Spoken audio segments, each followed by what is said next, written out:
Welcome to Jasper academy. పర్యావరణ అంశాలు, సుస్థిర అభివృద్ధి, practice bits, environmental issues, sustainable development.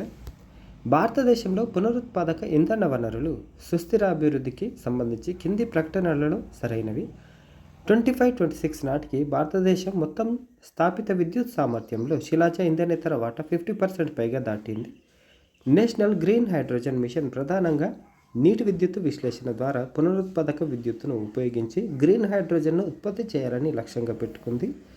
అంతర్జాతీయ సౌర కూటమి అనేది భారతదేశం, ఫ్రాన్స్ సంయుక్తంగా ప్రారంభించిన అంతర్జాతీయ సుస్థిర ఇంధన వేదిక.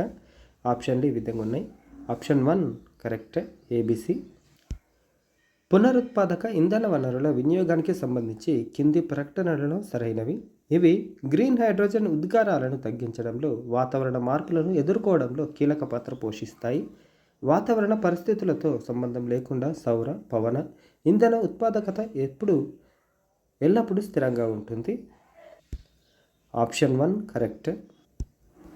భారతదేశం ఏ సంవత్సరం నాటికి నెట్ జీరో కార్బన్ ఎమిషన్ లక్ష్యాన్ని సాధించాలని ప్రతిజ్ఞ చేసింది? 2030, 2047, 2050, 2070. Option 4 correct. 2070 నాటికి నెట్ జీరో కార్బన్ ఎమిషన్ లక్ష్యాన్ని సాధించాలని ప్రతిజ్ఞ చేసింది భారత్. వీడియోను లైక్ చేయండి, షేర్ చేయండి. లేటెస్ట్ అప్డేట్స్ కోసం ఛానల్ని సబ్స్క్రైబ్ చేసుకోవడం మర్చిపోకండి. Thank you.